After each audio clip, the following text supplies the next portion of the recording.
Pagi ini saya akan bahas tentang bradikardi dan takikardi dalam satu sesi. Ini ada slide beberapa yang nanti mungkin bisa dibaca di rumah sebagai bentuk pembelajaran mandiri ya, karena ini terkait dengan kuliah S2. Mestinya memang ada porsi di mana pembelajaran mandiri itu diharapkan lebih diaktifkan dengan stimulasi beberapa slide yang nanti mungkin bisa didalami sendiri.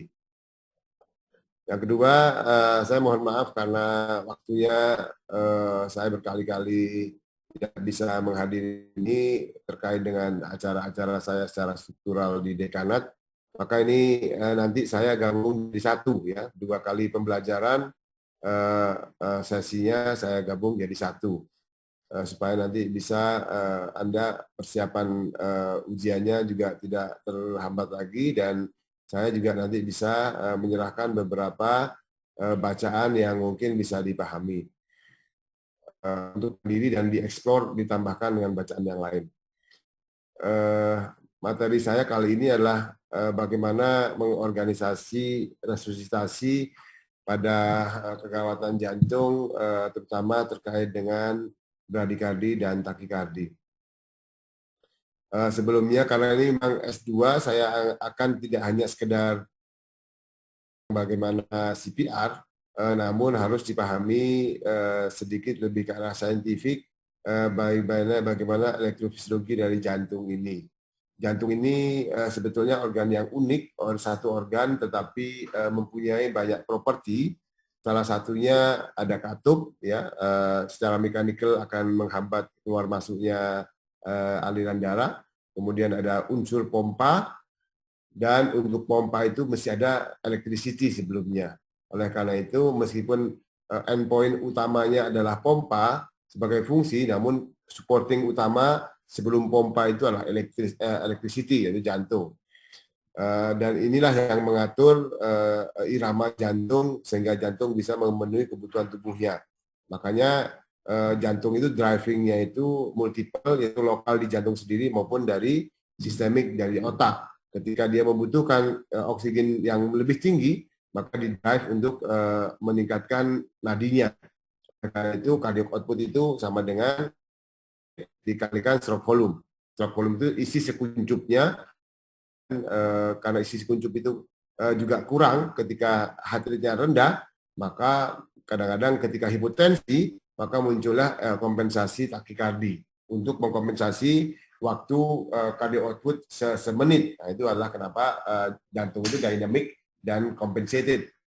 Ketika dia masih kompensasi biasa bagus, ketika dia unkompensasi kita harus bantu secepatnya supaya tidak terjadi kematian mendadak.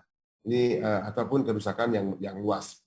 Kemudian yang kedua terkait dengan elektrofisiologi ini, diingat bahwa jantung itu mempunyai automaticity. Makanya kadang-kadang ada vegetasi state di mana otaknya sudah mulai berkurang fungsinya, tapi jantung otomatis masih bisa bergerak karena dia mempunyai automaticity, yaitu definisinya adalah kemampuan dari sel kardiak untuk menginisiasi sebuah impuls secara spontan dan itu terulang. Jadi sustain. Ini hanya dia automaticity. Begitu automaticity terganggu, maka perlu di backup oleh pacemaker, kadang-kadang buatan. Kadang-kadang beberapa tergantung dari penyakitnya separah apa, maka bisa di overdrive, diambil alih oleh mesin. Karena gangguan automaticity-nya yang terganggu, apakah iskemik, apakah pada pasien dengan degenerative disease. Yang kedua terkait dengan automaticity adalah stability. Jadi kemampuan sel kardiak itu untuk merespon stimulus. Jadi sebagai reseptornya merespon, kemudian dia akan menginisiasi impuls, dipolisasi. Dari dipolisasi itulah nanti akan muncul dialihkan kepada kontraksi atau mechanical respon. Kemudian kalau automaticity dan stability dimiliki oleh cardiac cell di certain level, seperti SA node, AV node gitu ya. Kemudian dia bisa menangkap respon, kemudian dijalarkan. Conductivity, kemampuan untuk mentransmit electrical impulse setelah dia menerima excitability atau menerima rangsangan. Kemudian setelah itu uniknya dari jantung ini dia mengkonduksikan, kemudian ada reseptornya, kemudian dikontraksi. Makanya jantung ini agak ruwet jika kompleksitas terkait dengan inisiasi, depolarisasi, kemudian depolarisasi dialihkan menjadi mechanical response, yaitu contractility. Jadi kadang-kadang di heart failure itu conductivity-nya tidak apa-apa, tapi contractility-nya terganggu. Nah, ini yang menjadi penting ya, bahwa keunikan jantung itu adalah dia bisa mengkonversikan energi listrik menjadi chemical, dari chemical menjadi kontraksi otot ya, melalui calcium regulation, sehingga aktivasi dari kalsium inilah yang membuat akhirnya ada troponin myosin kompleks, membuat dia kontraksi dan relaksasi. Kemudian yang membuat dia juga awet, sehat adalah refraksionis. Itu sebuah sifat sel di mana dia tidak bisa menerima respon.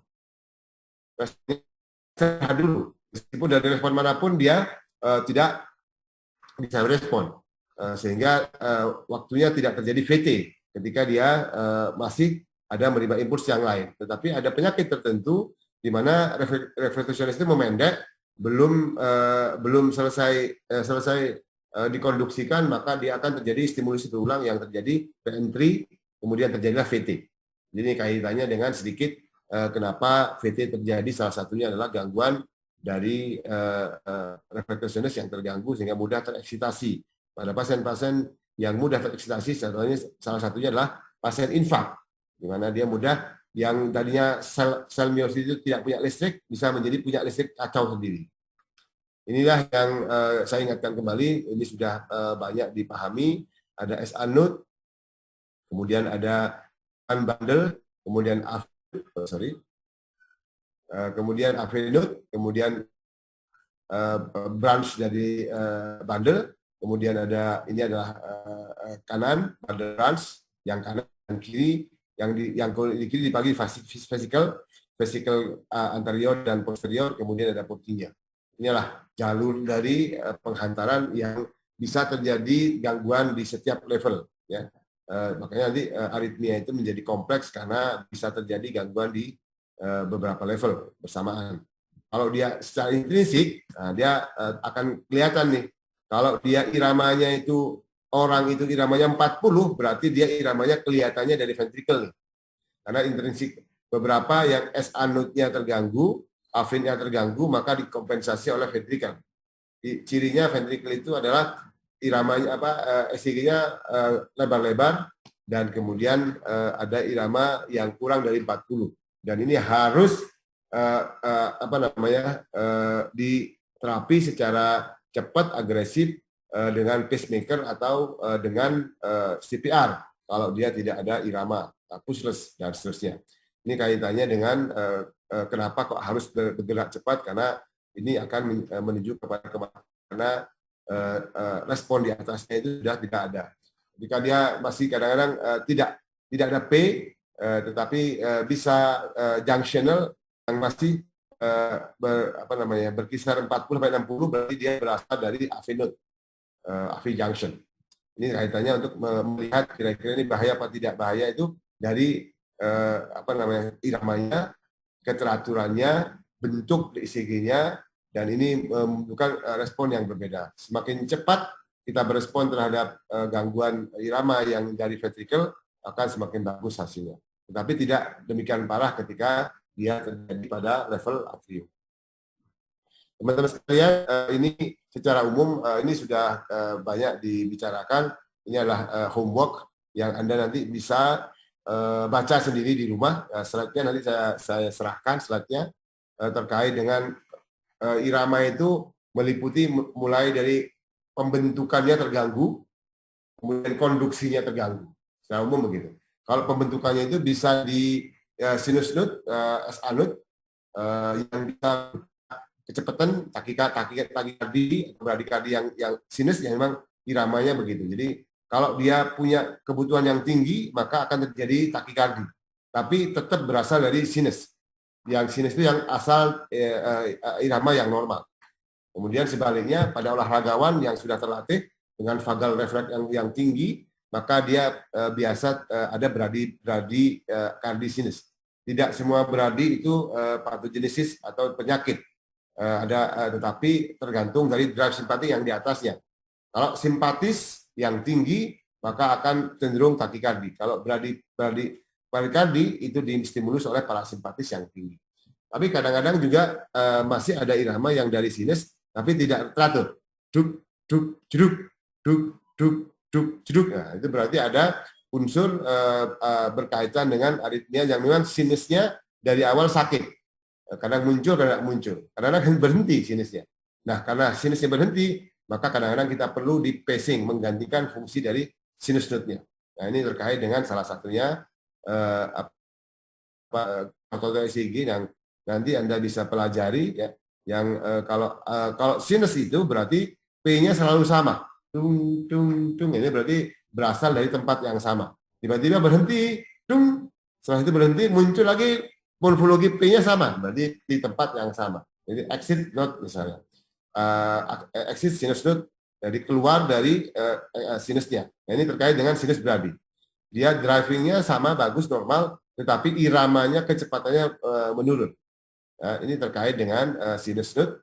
Kemudian sinus aritmia, coba lihat. P-nya selalu sama, tapi di saat tertentu dia hilang. Dan saat tertentu hilang lagi. Jadi memang iramanya tidak sama, tapi sama-sama berasal dari P yang sama. Sebenarnya sinus aritmia.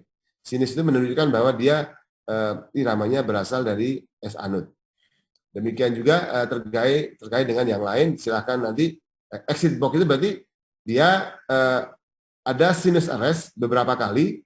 Ya, duk, duk, duk tidak ada, duk tidak ada, duk tidak ada, duk baru ada. Nah ini berarti dia sakit, sinus node-nya sakit. Biasanya kayak gini ini degeneratif atau iskemik. Jadi vaskularisasi ke sinusnya itu tidak ada.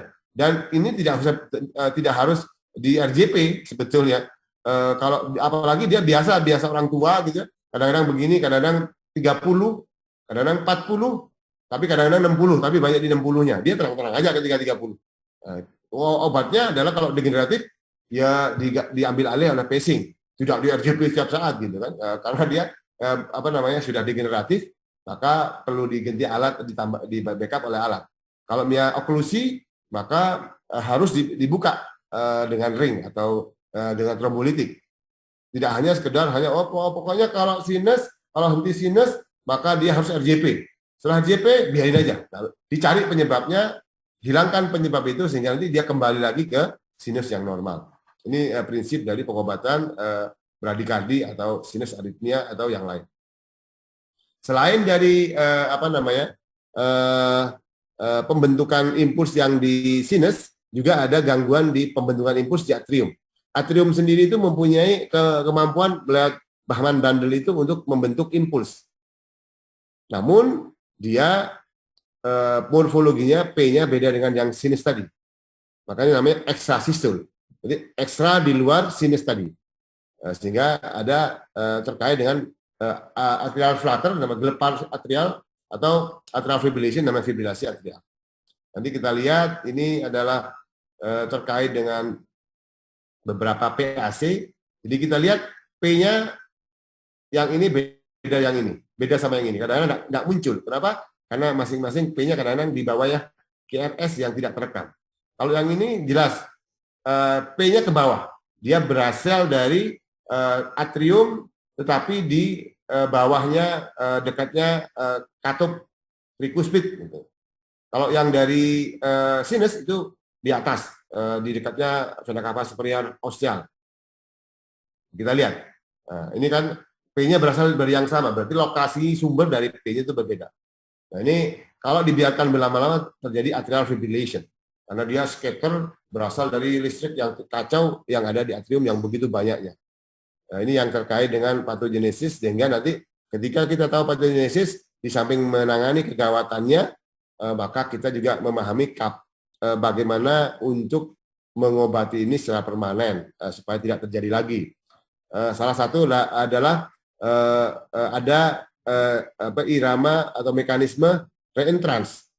Dia masuk kembali dari sirkulasi itu sehingga menginduksi terjadinya aritmia. Nah, ini adalah SPT ya. SPT kelihatan yang namanya salah satunya secara umum namanya takikardia atrial. Karena asalnya dari atrium. Coba lihat, P-nya itu bizarre. Melebur kepada T sehingga tidak kelihatan T-nya. Sehingga kita katakan ada yang mengatakan takikardia atrial, ada yang ngomong supraventricular takikardi. Sama. Atrial itu kan supraventricular. Jadi penamaan istilah aja. Ada yang paroksimal. Paroksimal itu berarti dia kadang muncul, kadang nggak muncul. Tidak menetap. Nah, tipenya ada yang lewat nodal, ada yang infranodal atau ekstranodal. Saya tidak ke arah sana. Ini adalah atrial fibrillation. Just nice to know aja. Kalau atrial fibrillation itu di kita, kalau dia hemodinamik tidak stabil, maka dilakukan kardioversi. Dulu kita takut melakukan kardioversi, tetapi sekarang justru guideline-nya lebih ke arah kardioversi. Kalau dengan obat tidak bisa, kemudian kalau misalnya ada hemodinamik yang tidak stabil, shock, maka dibuat kardioversi. Memang semakin lama dibiarkan, semakin kronik. Atrial fibrillation itu kadang-kadang dengan atrial fibrillation itu dengan kardioversi tidak convert kepada sinus, tapi tetap ada kardioversi. Tidak bisa respon, makanya perlu diablasi, dilakukan thermal system supaya untuk membunuh sumber-sumber yang sumber reentrance yang terjadi sehingga terjadi AF. Ini adalah flutter. Kita lihat ada konduksi 2 1 2 1, jadi P-nya 2, kemudian nah kalau atrial flutter itu QRS ke QRS-nya kompleksnya itu teratur. Kalau AF itu irregular. Ini terkait dengan irama yang ada di atrium. Kemudian ada pembentukan impuls di penghubung. Jadi kadang-kadang pada infak terutama itu AV node itu sebetulnya jarang terjadi impuls, tapi dia ketika sakit dia justru mengeluarkan impuls sehingga terjadinya ekstrasistul. Apakah itu takikardi ataukah yang junctional? Lihat, P-nya itu ke bawah dan terjadi setelah QRS. Berarti P itu berasal dari junction node. Ini salah satunya begitu. Kadang-kadang tidak kelihatan karena P-nya di bawah, di yang merah itu menumpuk dengan waktunya depolarisasi dari ventricle. Yang tidak kalah bahayanya adalah sebetulnya gangguan pembentukan impuls di ventricle. Apakah itu ekstrasistul yang VS atau PVC itu, apakah takikardi yang membahayakan atau fibrilasi yang membahayakan, bahkan bisa menjadi henti jantung. Ini adalah PVC, yang ini berbeda morfologinya, ini berarti dia berasal dari tempat yang berbeda. Ada yang satu, ada yang double, bahkan ada yang VT begini. Nah, ini ada yang tiba-tiba hilang sendiri, tapi ada yang perlu dilakukan kardioversi. Nah, ini ada beberapa contoh-contoh. Nah, hati-hati para perawat ini, terutama yang praktisi di UGD, kalau sudah ada T muncul bareng R, bentar lagi akan VT dia. Namanya fenomena R on T. Jadi R-nya itu muncul bersamaan dengan T sehingga sebentar lagi akan reentrance, sebentar lagi akan VT dia kan. Ini yang terjadi karena memang salah satu adalah pemendekan masa refraktor tadi atau lebih cepat terjadinya depolarisasi di ventrikel yang lebih cepat daripada mestinya. Ini ada kita mengenal takikardi itu frekuensinya biasanya 110 per 200 ya sampai 200, kemudian P-nya tidak ada, bahkan terjadi defluktuasi antara P dan QRS dan QRS-nya melebar. Nah, kayak gini-gini ya. Contohnya sudah kita banyak pelajari. Ada yang single, yaitu polymorphic, ya, banyak bentuknya, ada yang uniformorphic. Ini kadang-kadang torsade de Poinct, ada VT yang biasanya mempunyai aksis yang tidak sama.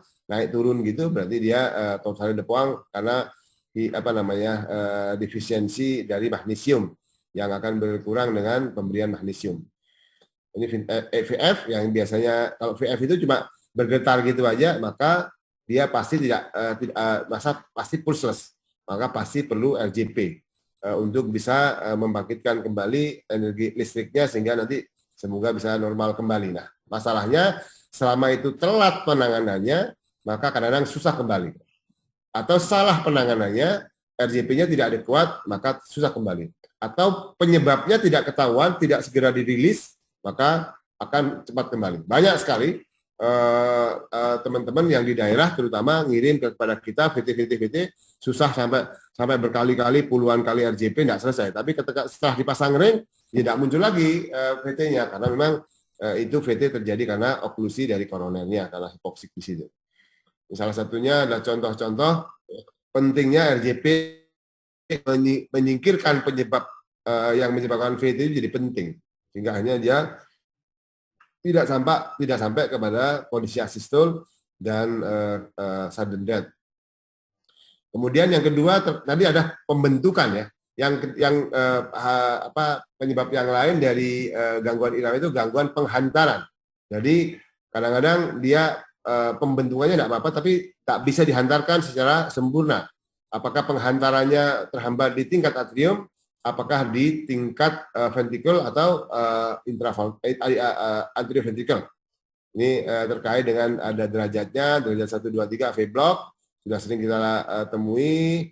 Biasanya di sini ada PR interval yang memanjang dan itu tetap begitu aja adalah blok 1.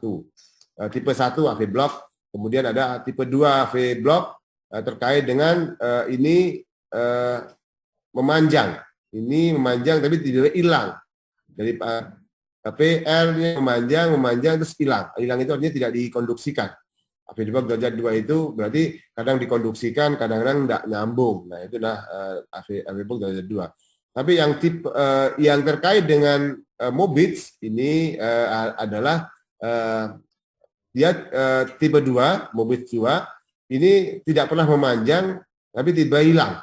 PR-nya sama kemudian hilang. Nah, itu MOBITS 2. Semuanya dimasukkan dalam AV block derajat 2 karena kadang nyambung, kadang tidak nyambung. Ini sama, ini kadang nyambung, kadang tidak nyambung itu AV block derajat 2, tetapi ini lebih parah dari yang MOBITS tadi. Ini terkait dengan derajat yang tinggi berarti sangat membahayakan dan perlu dibantu dengan pacing. Karena ini atriumnya 1, 2, 3. Atriumnya rata-ratanya konduksinya P-nya adalah 100 kali per menit, tapi QRS-nya 1, 2, 3, 4, 5, 6, 7. 300 bagi 7, 40 kurang dari 40 kali per menit. Ini AV block total yang harus dibantu alat. Supaya nanti dia, ini kebutuhan tubuhnya butuhnya 100 kali per menit. Seperti halnya PP interval. Tetapi munculnya cuma 30 kali per menit. Maka ini perlu di backup dengan pacemaker. Ini terkait dengan jalur aksesori ini secara umum menimbulkan VT atau VF, tapi jarang terjadi. Karena jarang terjadi nanti saya lewatkan aja. Saya akan langsung kepada permasalahan terkait dengan penanganan dari bradikardi. Bradikardi ini perlu ditangani dengan segera supaya dia tidak sampai menimbulkan kematian. Kalau dibiarkan, maka dia akan bahaya. Ya, karena tadi saya bilang nadi ini perlu adekuat frekuensinya. Karena kalau biasanya 100 kemudian menjadi 30, maka terjadi hipoperfusi. Isi sekujurnya cukup katakanlah, tapi kalau iramanya kurang, maka isi per menitnya aliran darah ke jaringan itu jadi kurang. Ya bisa shock, bisa sinkop, bisa heart failure, bisa lung udem dan seterusnya. Nah, ini terkait dengan bahayanya dari bradikardia. Bahayanya dari bradikardi ini tentunya biasanya yang paling sering kita temukan adalah pembiaran atau ketidakpahaman sehingga dia terlambat. Kalau dia dilakukan tepat waktu sesuai dengan guideline, sebenarnya dia bisa dari peristiwa sudden death ini atau bradikardi ini sampai dengan 10%, ya. Kejadian di USA tinggi sampai 350.000 per tahun, dan di Eropa lebih tinggi lagi. Di Indonesia biasa, nggak punya angka kita. Tadi mati, masuk angin, mati, gitu aja. Ya, pasrah aja lah, nggak diteliti, nggak usah lah, gitu. Ya sudah waktunya, takdir, ya itu yang membuat kita menjadi akhirnya nggak punya data. Kemudian yang paling penting adalah recognition, bahwa ada simptom prodromal yang kadang-kadang kita nafikan. Ada pasien umur 72 tahun, ketawa-ketawa, dok, assalamualaikum dok, iya pak, gimana? Tadi saya pingsan, tapi sekarang sudah tidak apa-apa. Oh iya pak, tidak apa-apa, jantungnya sekarang tidak apa-apa. Nah, itu tidak benar. Kalau ada orang pingsan pada orang tua, bisa kardiak, bisa non kardiak. Ya, memang saat itu, saat diperiksa, belum tentu bahwa saat itu sedang serangan.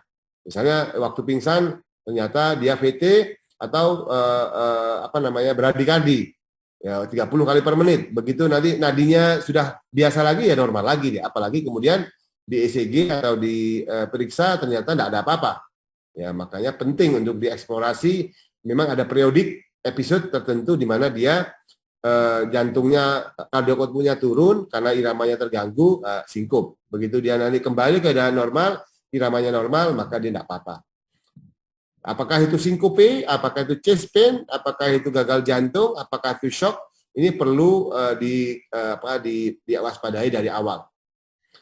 Biasanya mereka kalau dilihat saturasi, jalan nafas, itu biasanya tidak apa-apa biasanya. Tapi yang lain terkait dengan jantung perlu dieksplor. Ada beberapa yang terkait dengan kadang-kadang life threatening, maka harus hati-hati. Saya sendiri kalau orang singkup, orang tua itu susah saya. Artinya saya harus hati-hati, kemudian saya ECG, saya holter untuk menyembuhkan. Kalau kardiak itu dia pingsan sekali, itu sama dengan kegagalan dari sudden death. Kalau dia pingsan kedua kalinya, bisa-bisa jadi benar-benar jadi sudden death beneran. Makanya untuk kardiak singkup itu setara dengan aborted sudden death. Jadi sudden death yang tidak jadi. Sehingga nanti kalau misalnya dibiarkan, ya bisa jadi dia benar-benar sudden death untuk serangan kedua kali, ya. Kemudian ketahuilah ketika ada berkaitan dengan konsultasi komplikasi dari sesuatu atau ECG yang agak susah, perlu diperhatikan dari awal. Bahkan kadang-kadang ada ECG monitor yang diperlukan secepat mungkin apabila ada pasien yang tiba-tiba kolap tiba-tiba atau mempunyai simptom dari koroner, seperti misalnya sesak nafas, sakit dada, berdebar, seterusnya. Jangan diabaikan, jangan sampai terlambat. Segera ambil alat-alat yang sesuai. Nah, kita ini aneh. Mbak Dwi itu kita melihat. Kalau di bandara itu ada AED mentereng di situ kan. AED-nya ada mentereng tapi yang pakai nggak ada. Di rumah sakit kita yang namanya AED itu nggak ada di ruangan. Orangnya pinter-pinter bisa diresusitasi tapi alatnya nggak ada. Namanya troli emergency, yang namanya troli emergency hanya ada di UGD sama ICU. Di ruangan nggak ada troli emergency. Orangnya pinter-pinter tapi alatnya nggak ada. Indonesia banget itu, ya kan? Hal-hal begini perlu diperhatikan bahwa sebetulnya setiap ada orang berkumpul itu perlu disiapkan AED itu. Di bandara itu kan hanya karena ada akreditasi aja dipasang di situ. Pelatihannya tidak tahu. Orang mau AED diapain bingung. Asal ada aja untuk akreditasi. Demikian juga nanti kalau waktunya akreditasi rumah sakit bingung-bingung bikin slogan, bikin apa, alur segala macam, padahal nggak pernah ada begitu ada saya pernah dulu juga ada pasien di ruangan posket jelas sakit jantung habis stent, ternyata tidak ada alat kardioversi, tidak ada alat kegawatan. Nah itu bagaimana tidak mati anunya? Oh tidak apa-apa, ini memang sudah takdirnya gitu, sudah repot. Ini kaitannya dengan awareness kita untuk masing-masing aware bahwa setiap tempat yang strategis berkumpulnya orang itu harus ada AED atau ada alat yang adekuat untuk menolong henti jantung. Kemudian terkait dengan bradikardi ini, hati-hati, banyak sekali diagnosis error sehingga akhirnya neglected, sehingga akhirnya diabaikan dan tidak dievaluasi lebih lanjut. Maka provider harus mengevaluasi benar-benar simptomnya. Simptom itu kadang-kadang hanya di jantung, kadang-kadang di luar jantung. Apakah itu adalah keringat dingin, apakah karena sinkope, dan seterusnya.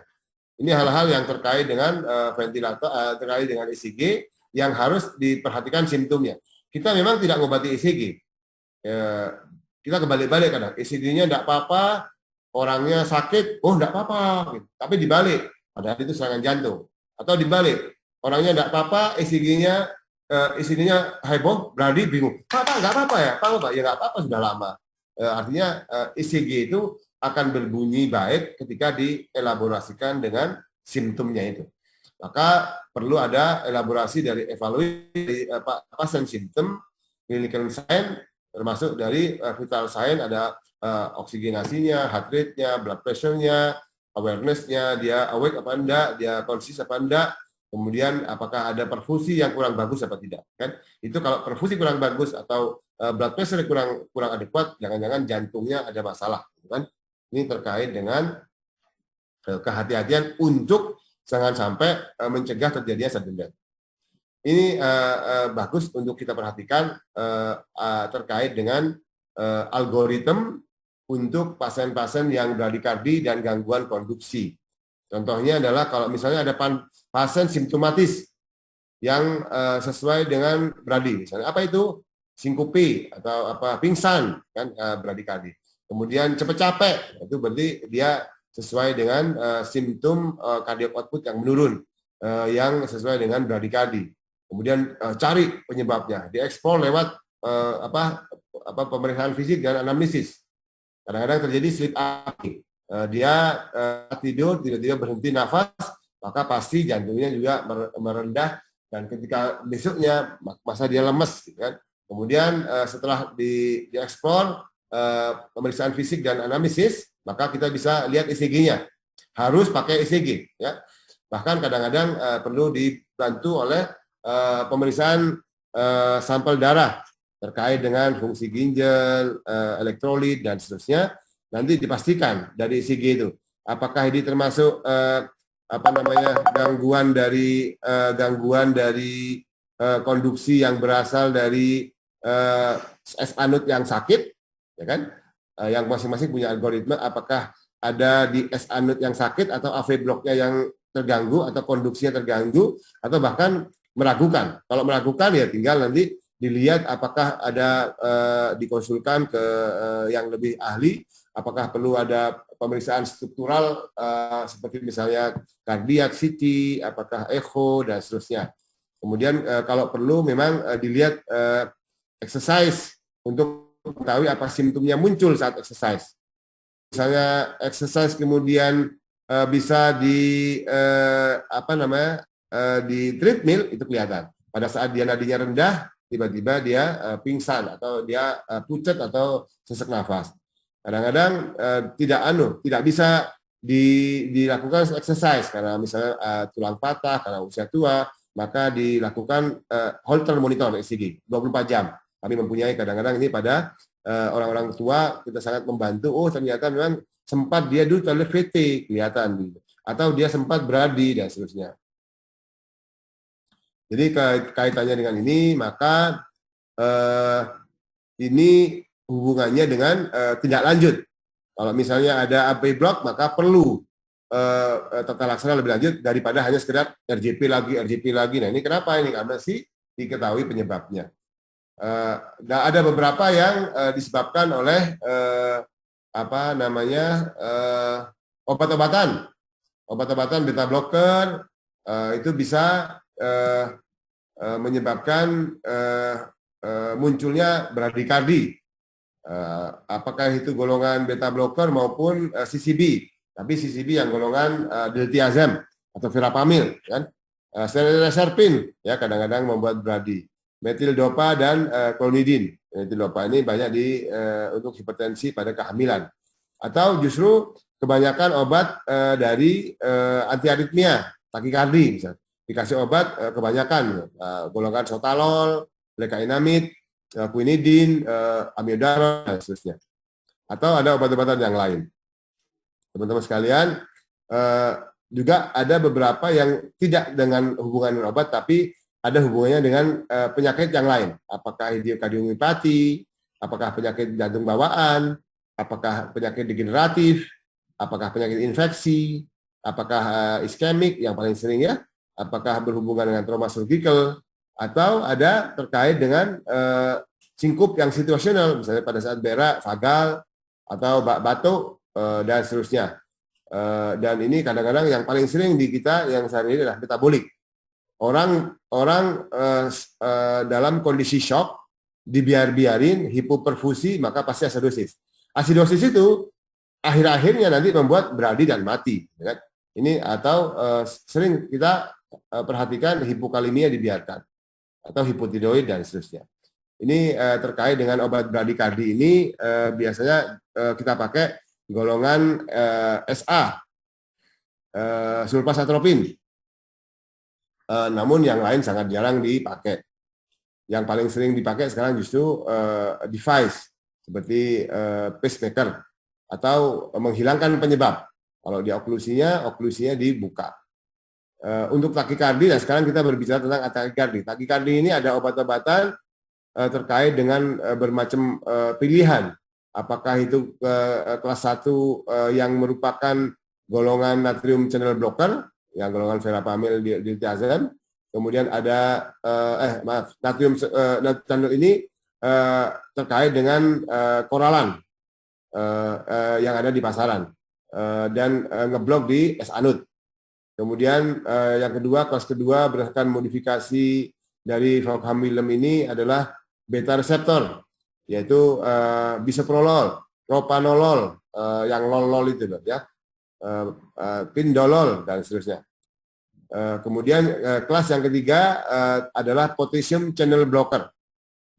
Ini termasuk salah satunya adalah amiodaron, kemudian calcium channel blocker yang golongan diltiazem, kemudian yang adenosin. Ini terkait dengan kelas-kelasnya, ada beberapa mekanismenya. Ini mohon nanti bisa dibaca lagi karena ini sebagai tugas terstruktur untuk membedakan mana-mana yang termasuk sodium channel blocker, bagaimana cara kerjanya masing-masing, termasuk subkelasnya kerjanya di mana, kemudian contoh obatnya apa. Yang ada di kita adalah lidocain untuk anestesi, tapi itu bisa dipakai untuk aritmia ya, pada VT yang persisten misalnya. Kemudian ada golongan 1C yang juga belum ada di Indonesia, lekainamid, propafenon juga dulu ada, sekarang sangat jarang. Kemudian pada beta blocker, golongan yang sering kita pakai adalah bisoprolol, metaprolol, propanolol, ada yang spesifik, ada yang tidak spesifik, nanti kita lihat ya, yang lolol, stalol, dan seterusnya. Kemudian yang ketiga itu adalah yang sering saya baca adalah amiodaron, itu golongan potassium channel blocker. Kemudian inilah calcium channel blocker yang golongan verapamil, diltiazem. Kemudian ini yang sering akan kita terangkan pada pasien-pasien dengan takiaritmia, terutama yang pusmes atau yang mengancam jiwa, maka kita perlu lakukan kardioversi untuk takikardi seperti golongan VT, AF gitu, bisa di kardioversi dengan settingan synchronize atau synchronize ketika pasiennya tidak stabil.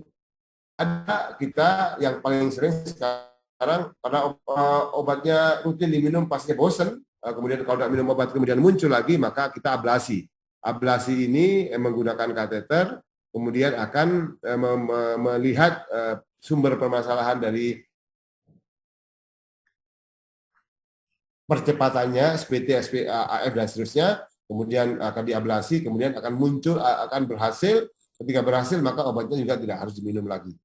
Nah, ini kan kadang-kadang kalau yang beradi justru dibantu pacu. Jadi yang tren sekarang untuk beradi itu dipacu. Obatnya hanya SA aja. Untuk yang takikardi ya biasanya kalau stabil dia kardioversi, kalau stabil dia bisa diablasi atau pakai obat-obatan yang lebih banyak jenisnya seperti amiodaron, bisoprolol, propanolol dan seterusnya. Teman-teman sekalian, ini adalah inti dari pembicaraan kita terkait dengan pengorganisasian kegawatan beradi dan takikardi. Ini hal yang sangat penting untuk kita perhatikan, tidak hanya melatih diri kita sendiri, tapi harus melatih orang lain. Cuma bedanya kita itu melatih ACLS karena tenaga kesehatan. Bagi orang awam, latihannya namanya BLS. Bedanya di mana? Ya kalau BLS itu tidak ngobatin, dia hanya cuma mijit-mijit sama resusitasi pakai jalan nafas saja, jalan nafas. Tapi kalau ACS sebagai tenaga medis kita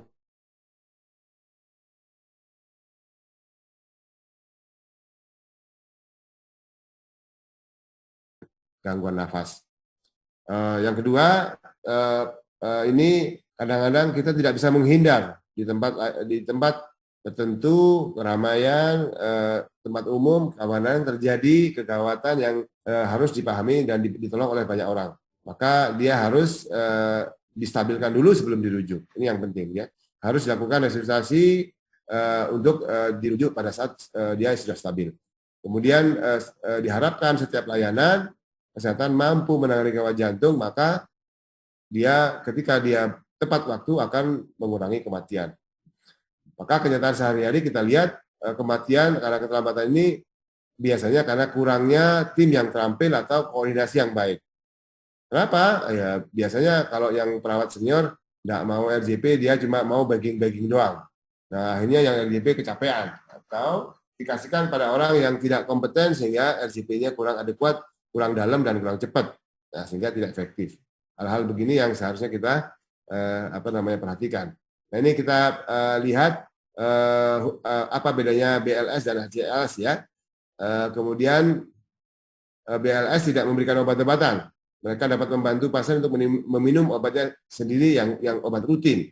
Sedangkan ACLS itu kita boleh memberikan instruksi untuk memasukkan obat sehingga dia bisa menyelamatkan pernafasan dan jantungnya menggunakan obat dan kita tahu dosisnya berapa sehingga tidak terjadi overdosis dan seterusnya.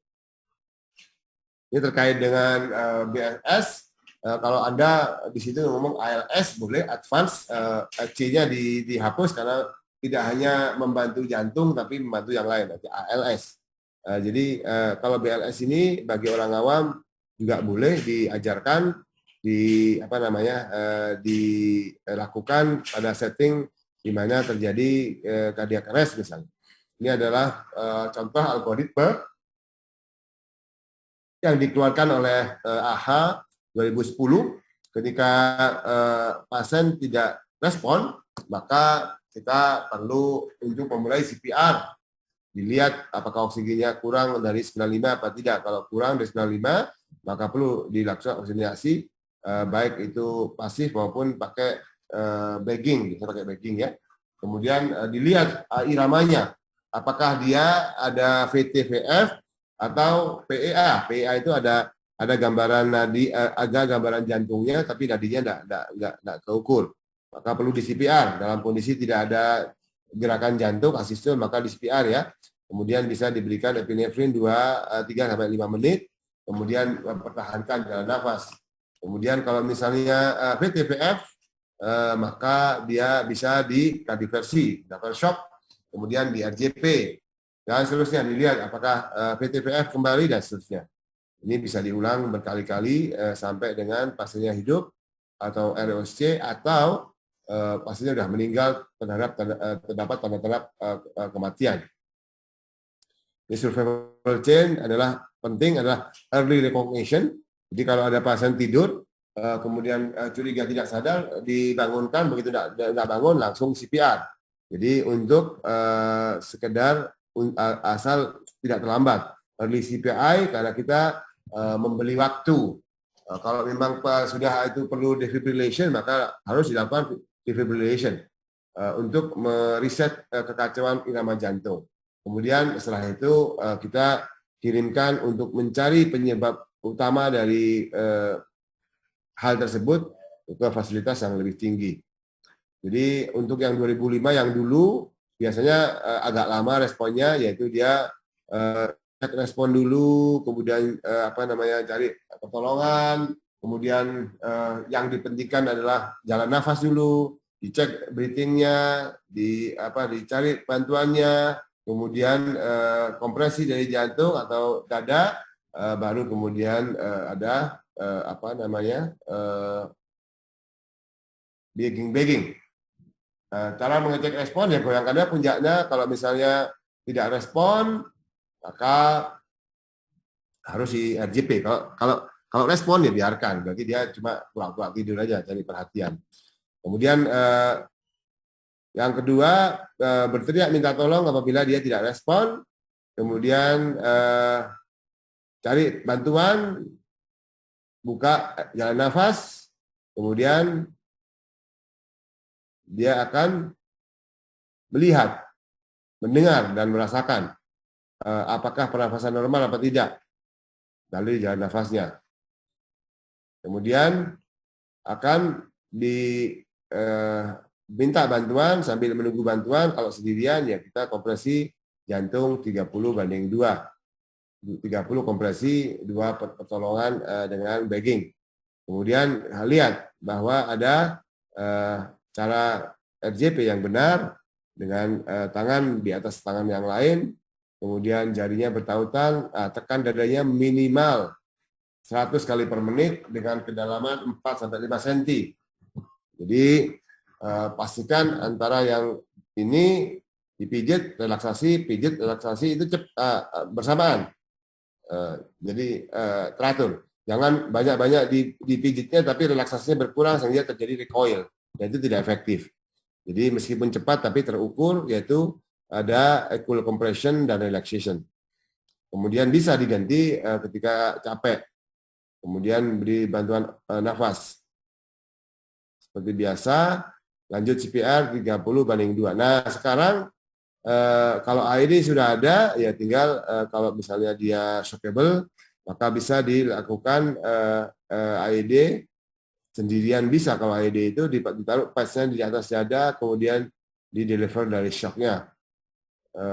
Kalau dia kemudian berhasil, maka dibiarkan. Kalau jadi masih asistol atau dia PEA, maka bisa dilanjutkan dengan RJP sampai dengan dia akhirnya pulih dalam kondisi yang seperti ini, supaya tidak terjadi obstruksi jalan nafas.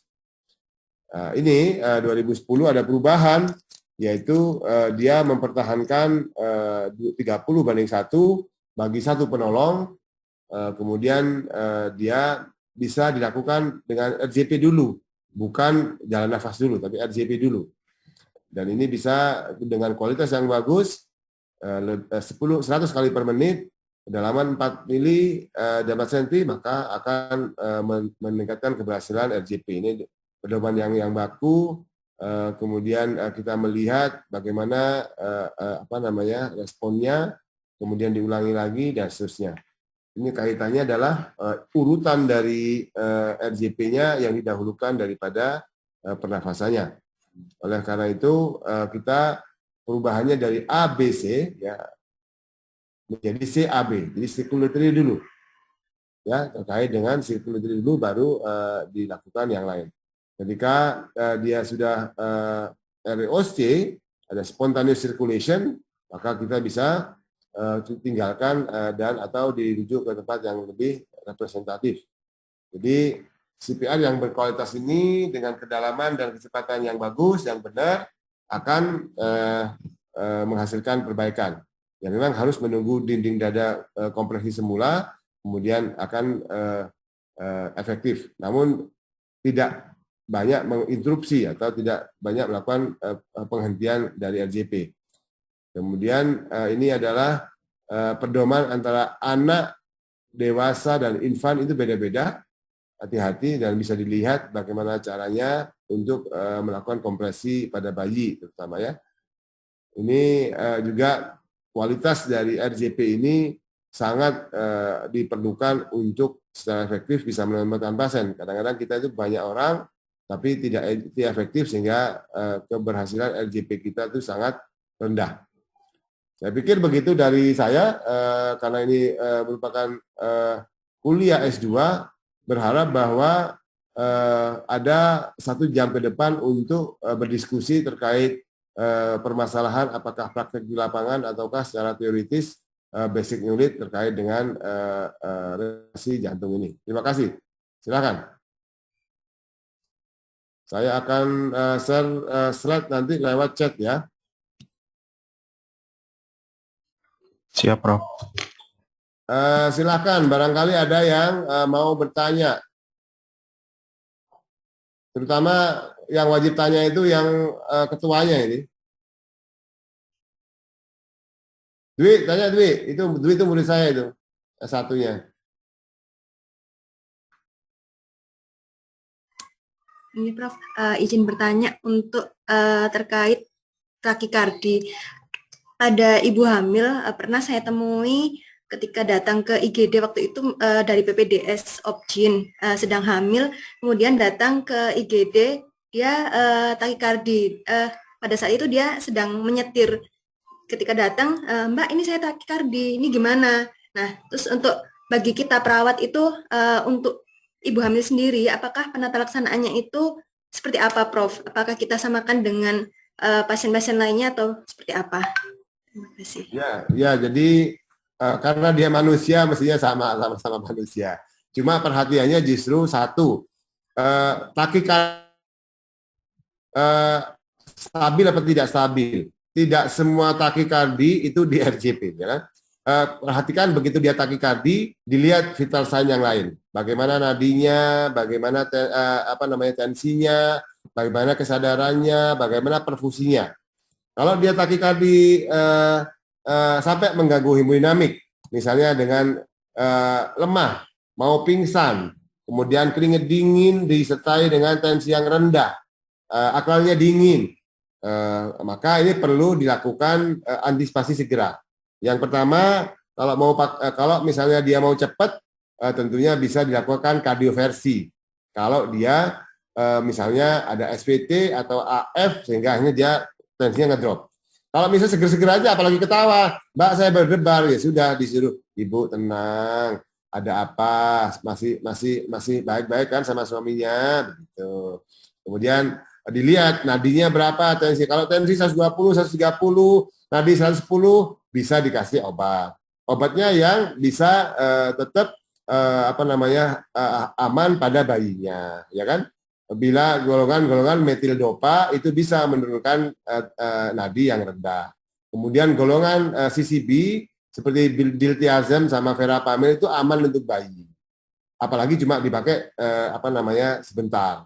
Kemudian bisoprolol, beta blocker itu juga aman buat bayi. Jangan diberikan pada berlama-lama di semester ketiga kehamilan atau akhir kehamilan karena nanti bayinya lahir dalam kondisi bradikardie juga.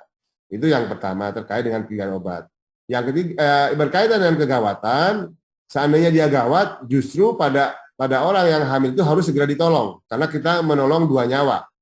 Kalau dia perfusinya aja kurang ke bawah, artinya akalnya dingin, tensinya rendah, pasti janinnya juga kurang oksigen, kurang darah. Maka penting untuk segera menolong. Kalau dia AF atau dia shock dengan VT, SVT, ya di kardioversi aja. Ya kardioversi dengan persiapan dong, dipasang infus, dikasih sedasi, kemudian di kardioversi, kemudian dia balik. Berharap segera balik supaya perfusinya itu muncul kembali, baik lagi ke ibunya maupun ke janinnya. Nah, itu aja perbedaannya. Kalau mau RJP sama, RJP-nya sama persis. Kalau ke janin beda ya. Tapi kalau bayi, kalau ibu hamil itu kan sama persis dengan orang dewasa. Seandainya ada henti jantung. Tapi kalau berdebat orang yang ketawa-ketawa itu, apalagi dia sering dimarahi suaminya, takut ditinggal suaminya ketika nanti melahirkan, nah itu sudah dikasih tahu aja, Bu, tidak apa-apa, Bu.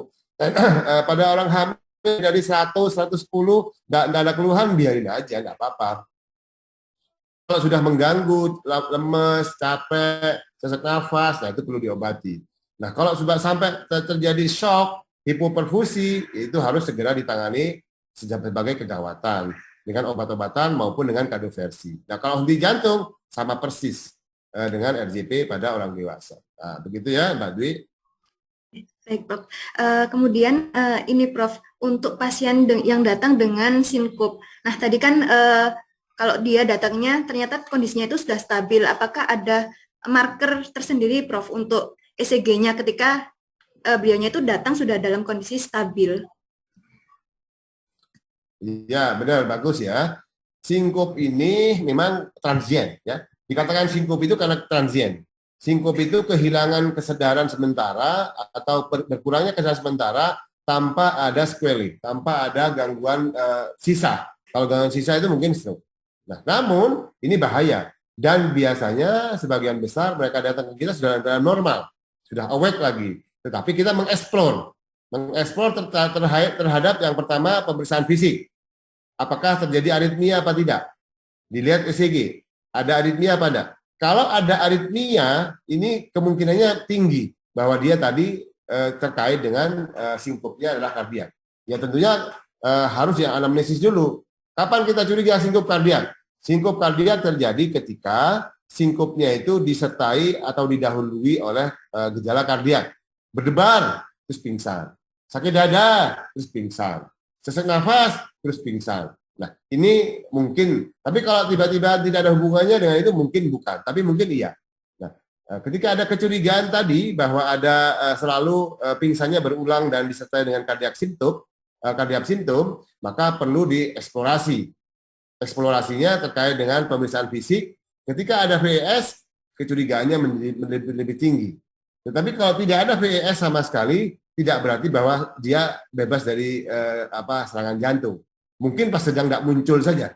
Maka perlu di planning tadi. Planningnya adalah Holter kalau saya, biasanya kan orang tua biasanya tidak kuat treadmill, di Holter.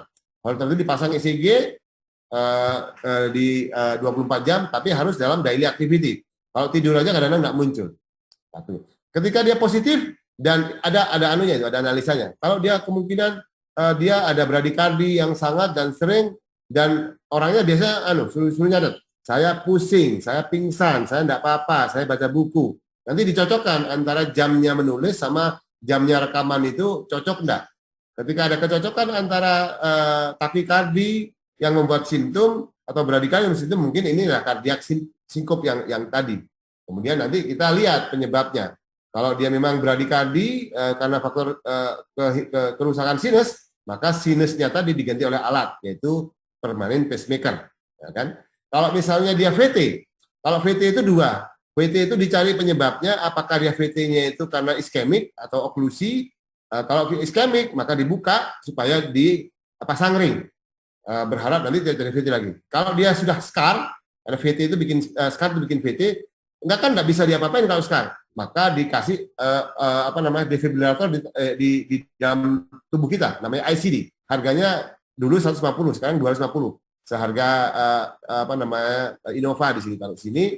Tapi itu mencegah terjadinya VT berulang dan cardiac arrest. Nah, berdasarkan itu nanti ada prevention supaya tidak terjadi VT. Jadi pentingnya memang mencari dengan sengaja.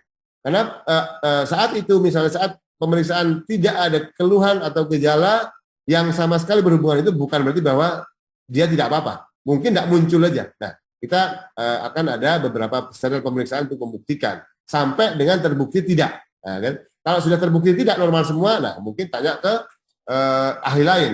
Karena sinkop itu ada banyak. Vagal sinkop. Vagal sinkop itu ketika ngeden dia sinkop. Ketika ketakutan dia sinkop. Nah, itu beda lagi. Ada psikogenik sinkop. Jadi nanti kalau misalnya ada sinkop neuronal, nanti ke saraf. Jadi yang paling mengkhawatirkan mematikan itu adalah sinkop kardiak, karena itu adalah birth certificate. Begitu, Mbak Dwi. Oke, terima kasih, Prof. Monggo yang lain.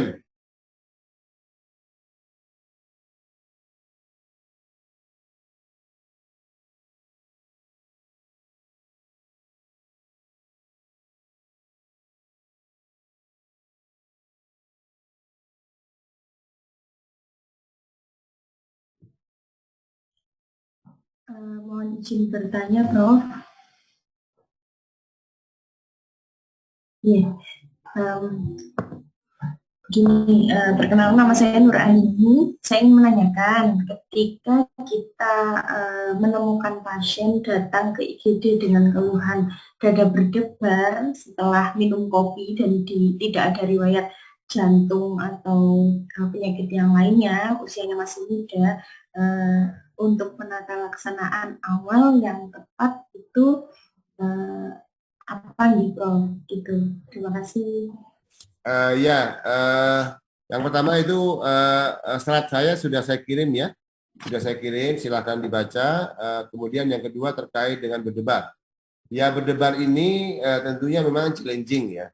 Berdebar itu selalu nanti ditanyain pencetusnya apa, berkurang dengan apa. Ini kalau memang jelas bahwa itu memang benar-benar penyebabnya kopi, ya sudah jangan usah minum kopi aneh-aneh. Ya itu yang menjadi penting kan, kalau memang jelas itu hubungan kopi. Tapi ada yang tidak jelas. Orang muda dengan berdebar belum tentu karena kopi, apalagi tidak minum kopi.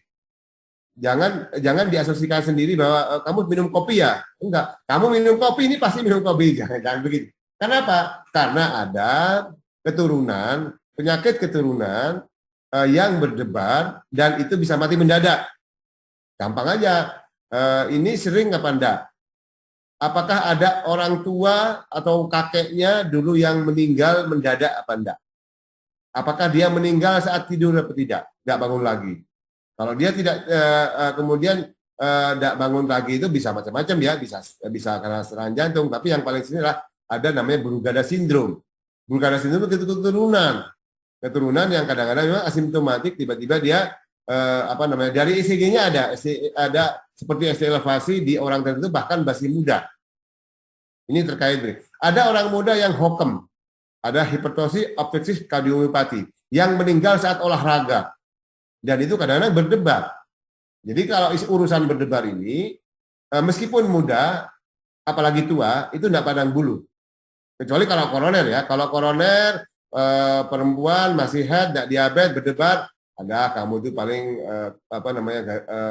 tanggal tua minta dikasih uang sama suamimu gitu. Tapi kalau orang laki itu koroner umur 17 itu bisa, merokok bisa. Dan demikian juga berdebar. Berdebar itu bisa laki, bisa perempuan, tidak pandang bulu, bisa karena jantung. Masih muda, masih tua, sudah tua. Nah, gitu.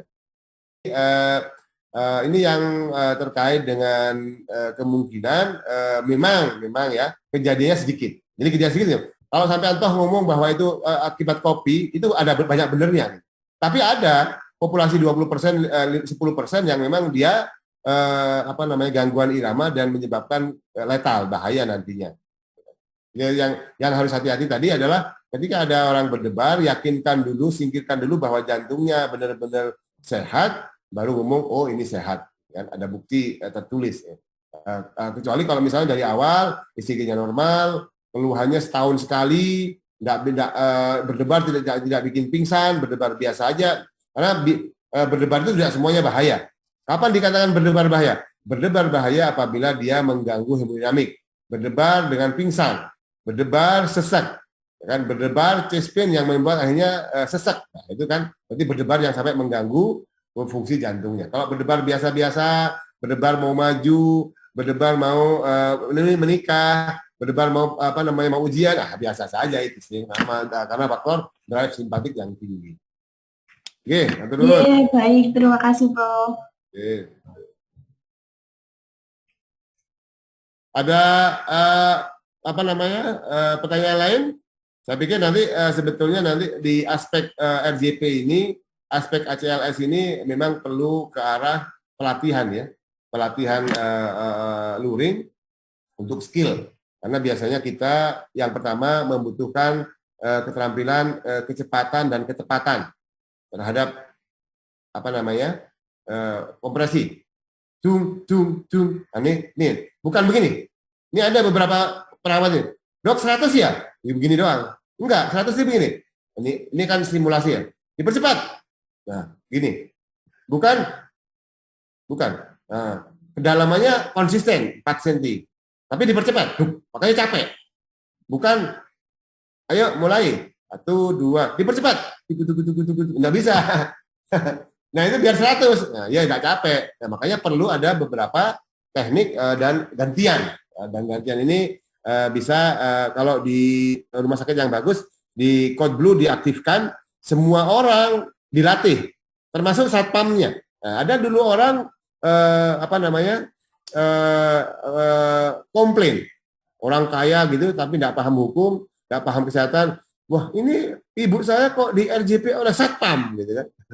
Karena waktu itu ada di rumah sakit yang bagus gitu, satpamnya ada, kemudian gizinya ada, semuanya membantu gantian. Perawatnya ada di situ, dokternya yang merawat di situ. Kalau cuma RJP, hukum boleh satpam itu, seperti kemampuan BLS. Tapi kalau satpam nyuntikkan epinefrin, itu yang salah. Gitu.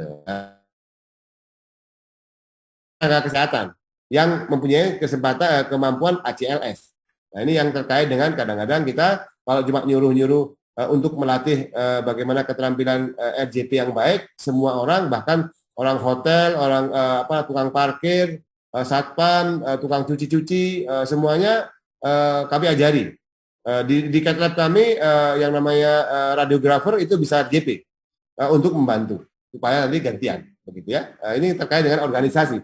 Organisasi bagaimana satu orang memimpin RJP, tapi pemimpin itu bisa sambil juga dia meng-RJP. Epinefrin masuk, RJP mulai. Bagging, RJP masuk, mulai. Epinefrin, nah itu berhenti. Nah ini adalah komando. Kemudian yang kedua terkait dengan koordinasi antara bagging sama RJP. Kemudian dilihat. Dan dia boleh pemimpin bilang kurang masuk, tambahin lagi. Nah, nanti kelihatan respon di monitornya itu apakah adekuat atau tidak adekuat itu perlu. Dan tidak harus dokter. Kalau dokternya tidak ada di tempat, maka pemimpinnya bisa perawat jaga saat itu untuk bisa memimpin tim RJP. Makanya setiap shift jaga itu di rumah sakit itu ada komandan RJP. Bisa dia duty manager malam itu atau di ruangan masing-masing dia RJP dan ada pemimpinnya, ada yang melaksanakan. Itu yang paling penting untuk koordinasi supaya sukses. Kadang-kadang sama-sama pinter tapi sama-sama sendiri-sendiri akhirnya tidak efektif, RJP-nya mati juga. Monggo Pak Setio. Ya, terima kasih Prof. Izin mau bertanya, ada 2 pertanyaan. Yang pertama mengenai ini Prof.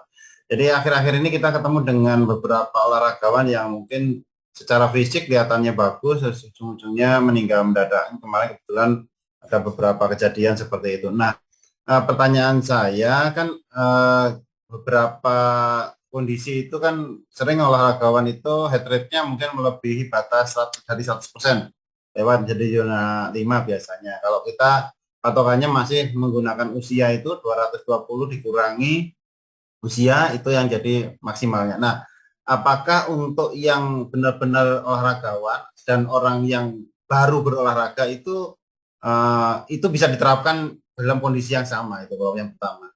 Yang kedua tadi sudah mungkin disebutkan juga untuk legalitas, apakah perawat boleh menjadi leader dalam pelaksanaan resusitasi atau mungkin bahasanya ACLS tadi, Dok? Terima kasih. Ya, terima kasih Pak Stiano. Jadi yang pertama terkait dengan sudden death saat olahraga. Sudden death pada olahraga itu ada banyak macamnya. Yang pertama koroner, dan ini yang paling sering. Yang kedua adalah VT atau aritmia maligna. Yang ketiga adalah HOCM, hipertrofi obstruktif kardiomiopati. Tiga-tiganya bisa terjadi. Tetapi yang menjadi penting adalah yang olahraga itu siapa? Apakah dia well-trained atlet? Apakah dia orang yang baru saja tiba-tiba pengen olahraga, tidak pernah olahraga sebelumnya?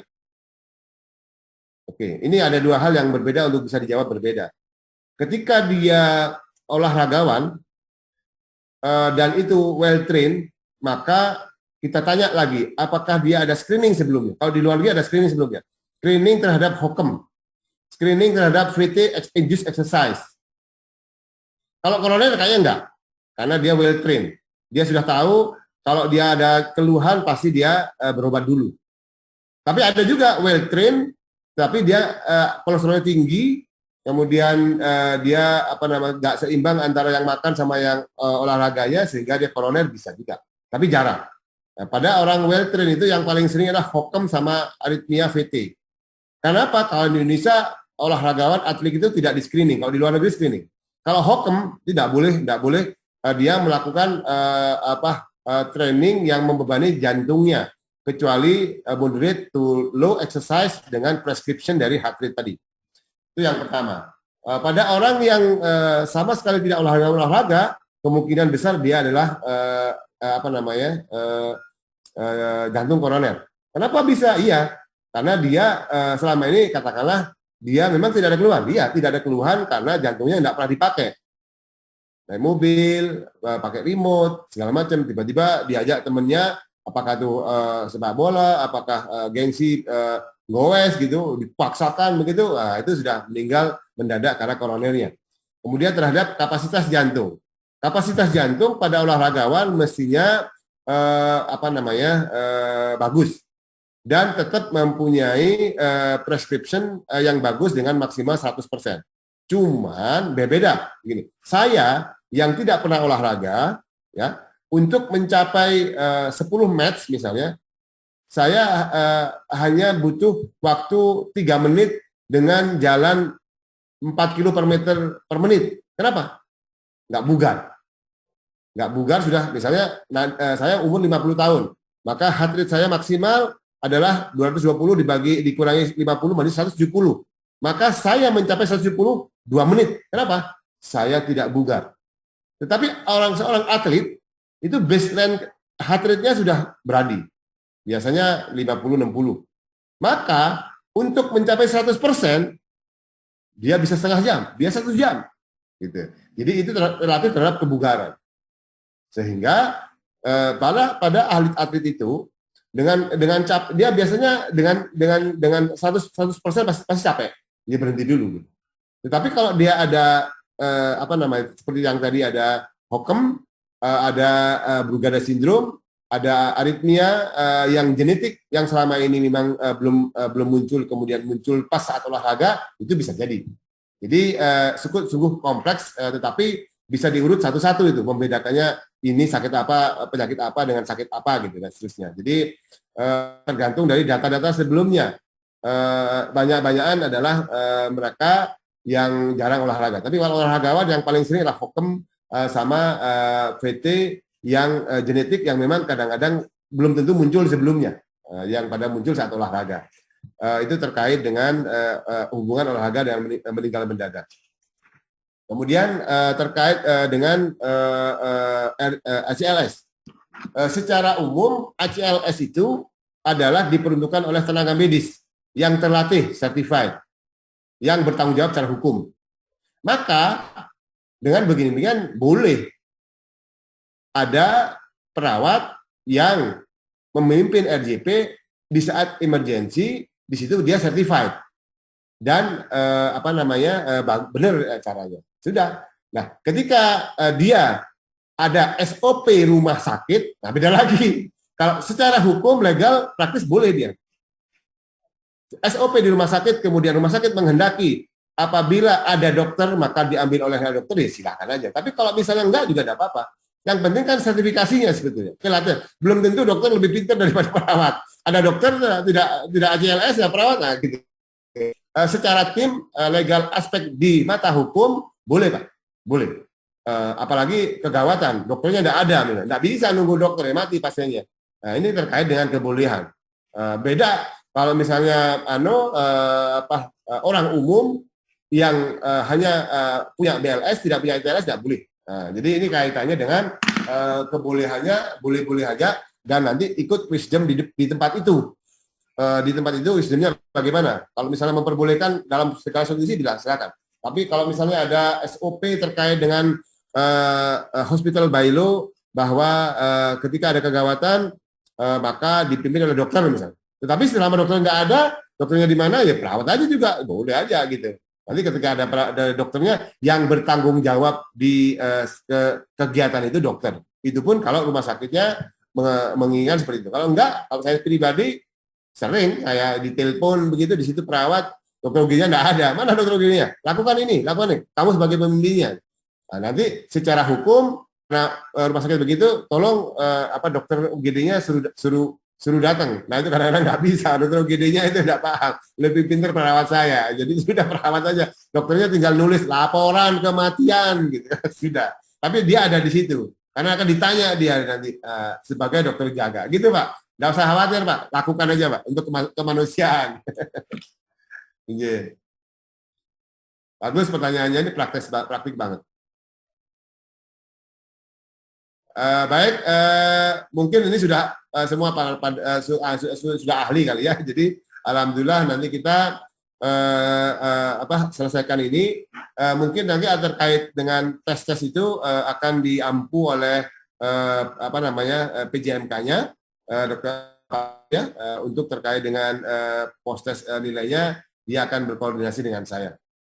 Demikian dari saya. Mohon nanti dipelajari lagi terkait dengan slide saya itu tidak terlalu sophisticated, tapi penting untuk dasar pengembangan keilmuan magister keperawatan di bidang emergency. Demikian dari saya, terima kasih. Assalamualaikum warahmatullahi wabarakatuh. Salam. Assalamualaikum warahmatullahi wabarakatuh. Oke, Mbak Tunun. Terima kasih, Prof.